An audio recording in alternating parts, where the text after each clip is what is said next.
നമസ്കാരം. മലയാളി വാർത്തയിലേക്ക് സ്വാഗതം. ശ്രീകലയെ കൊലപ്പെടുത്തിയ കേസിൽ അന്വേഷണ സംഘത്തെ വെട്ടിലാക്കി പുതിയ വഴിത്തിരിവ്. കൂട്ടുപ്രതികൾക്കൊപ്പം കലയുടെ മൃതദേഹം സെപ്റ്റി ടാങ്കിൽ ഉപേക്ഷിച്ച ഒന്നാം പ്രതി അനിൽ തെളിവ് നശിപ്പിക്കാൻ മൃതദേഹം പിന്നീട് ആരും അറിയാതെ അവിടെ നിന്ന് മാറ്റിയെന്ന സംശയത്തിലാണ് അന്വേഷണ സംഘം ഇപ്പോൾ. ഇസ്രയേലിലുള്ള അനിലിനെ നാട്ടിലെത്തിച്ചാലേ ഇക്കാര്യത്തിൽ വ്യക്തത വരുത്താനാകും. ഭർത്താവ് ഇരമത്തൂർ കണ്ണമ്പള്ളിയിൽ അനിൽ സുഹൃത്തുക്കളുടെ സഹായത്തോടെ കലയുടെ മൃതദേഹം ഇട്ടെന്ന് കരുതുന്ന സെപ്റ്റി ടാങ്കിൽ നിന്ന് ലോക്കറ്റ്, ഹെയർ ക്ലിപ്പ്, വസ്ത്രത്തിന്റെ ഇലാസ്റ്റിക് എന്നിവ കിട്ടിയിരുന്നു. എന്നാൽ മൃതദേഹ അവശിഷ്ടങ്ങൾ കിട്ടിയിട്ടില്ല. കൂട്ടുപ്രതികൾക്കും സെപ്റ്റി ടാങ്കിൽ മൃതദേഹം ഉപേക്ഷിച്ചതുവരെയുള്ള കാര്യങ്ങളെ അറിയും. ഒന്നാം പ്രതിയായ അനിൽ മൃതദേഹാവശിഷ്ടങ്ങൾ ഇവിടെ നിന്ന് മറ്റെവിടേക്കോ മാറ്റിയതായി പോലീസ് സംശയിക്കാൻ കാരണം ഇതാണ്. കലയ്ക്ക് പരപുരുഷ ബന്ധമുണ്ടെന്ന് സംശയിച്ച് അനിൽ മറ്റു പ്രതികളെ കൂട്ടി വലിയ പെരുമ്പുഴ പാലത്തിൽ വെച്ച് കലയെ കൊലപ്പെടുത്തിയെന്നും മൃതദേഹങ്ങൾ പ്രതികൾ കാറിൽ കൊണ്ടുപോയി എവിടെയോ മറവ് ചെയ്തു, തെളിവ് നശിപ്പിച്ചു എന്നുമാണ് എഫ്ഐആറിൽ പറയുന്നത്. കലയെ കൊലപ്പെടുത്തി മൃതദേഹം സെപ്റ്റി ടാങ്കിൽ തള്ളിയതായി അറസ്റ്റിലായ പ്രതികളിൽ ഒരാളാണ് മൊഴി നൽകിയത്. ഇതനുസരിച്ചാണ് പോലീസ് സംഘം അനിൽകുമാറിന്റെ വീട്ടുവളപ്പിലെ സെപ്റ്റി ടാങ്ക് തുറന്ന് പരിശോധന നടത്തിയത്. എന്നാൽ ഈ പരിശോധനയിൽ മൃതദേഹാവശിഷ്ടങ്ങളൊന്നും കിട്ടിയില്ല എന്നതാണ് സൂചന. ഇതോടെയാണ് ഒന്നാം പ്രതി അനിൽകുമാർ മൃതദേഹം മാറ്റിയോ എന്ന സംശയമുയർന്നത്. സംഭവ സമയത്ത് അനിൽകുമാർ നാട്ടിലെ കെട്ടിട നിർമ്മാണ തൊഴിലാളിയായിരുന്നു. അതിനാൽ തന്നെ മറ്റു സഹായമില്ലാതെ സെപ്റ്റി ടാങ്ക് തുറന്ന് മൃതദേഹം മാറ്റാൻ ഇയാൾക്ക് കഴിഞ്ഞേക്കുമെന്നാണ് നിഗമനം. ഊമക്കത്തെ ലഭിച്ചില്ലായിരുന്നുവെങ്കിൽ കലയുടെ തിരോധാനത്തിന് പിന്നിലെ ദുരൂഹത ഒരിക്കലും നീങ്ങില്ലായിരുന്നുവെന്ന് പോലീസ് പറയുന്നു.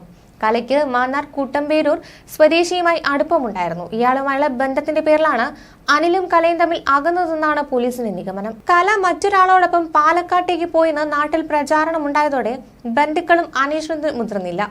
1.5 വയസ്സുള്ള കുട്ടിയെ ഉപേക്ഷിച്ചു പോയെന്ന് കരുതിയ കലയോട് ബന്ധുക്കൾക്കും ദേഷ്യമുണ്ടായിരുന്നു. കൊലപാതകം നടന്ന ദിവസം അനിലും കലയും മാത്രമാണ് കാറിൽ സഞ്ചരിച്ചതെന്നാണ് പോലീസ് പറയുന്നത്. കലയെ കൊലപ്പെടുത്തിയ ശേഷം മൃതദേഹം മറവ് ചെയ്യാനായി മറ്റുള്ളവരെ അനിൽ വിളിച്ചു വരുത്തിയതാണോ എന്നും പരിശോധിക്കുന്നുണ്ട്.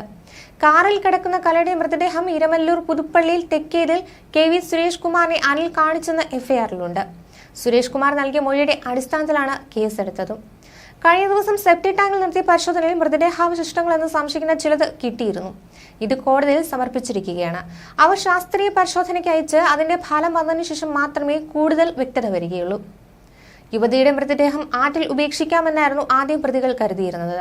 എന്നാൽ സാഹചര്യം അനുകൂലമല്ലാതായതോടെ തീരുമാനം മാറ്റുകയായിരുന്നുവെന്ന് പോലീസ് അറിയിച്ചു.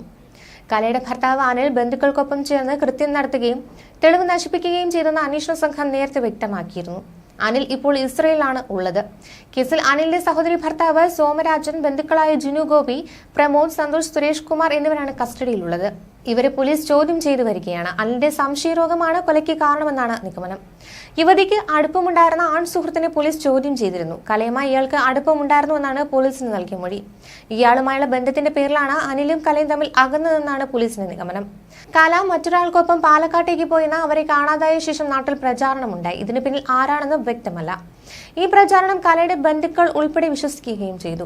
അനിലുമായി പിണങ്ങി വീട് വിട്ട കല പോയത് പാലക്കാട്ടേക്കല്ല, മറിച്ച് കൊച്ചിയിലേക്കാണെന്നാണ് പോലീസ് പറയുന്നത്. കൊച്ചിയിലെ തുണിക്കടയിൽ ജോലിക്കായാണ് പോയത്. അപ്പോഴും കല ഫോൺ ഉപയോഗിച്ചിരുന്നതിനാൽ അനിൽ കലയുമായി സംസാരിച്ചിരുന്നു. തുടർന്ന് അനിൽ കൊച്ചിയിലെത്തി കലയെ കൂട്ടിക്കൊണ്ടുവന്നെന്നും തുടർന്ന് കൊലപ്പെടുത്തിയെന്നും പോലീസിന് ആദ്യ അന്വേഷണത്തിൽ സൂചന ലഭിക്കുകയായിരുന്നു. കലയ്ക്ക് മദ്യം നൽകിയെന്നും വിവരമുണ്ട്. ന്യൂസ് ഡെസ്ക് മലയാളി വാർത്ത.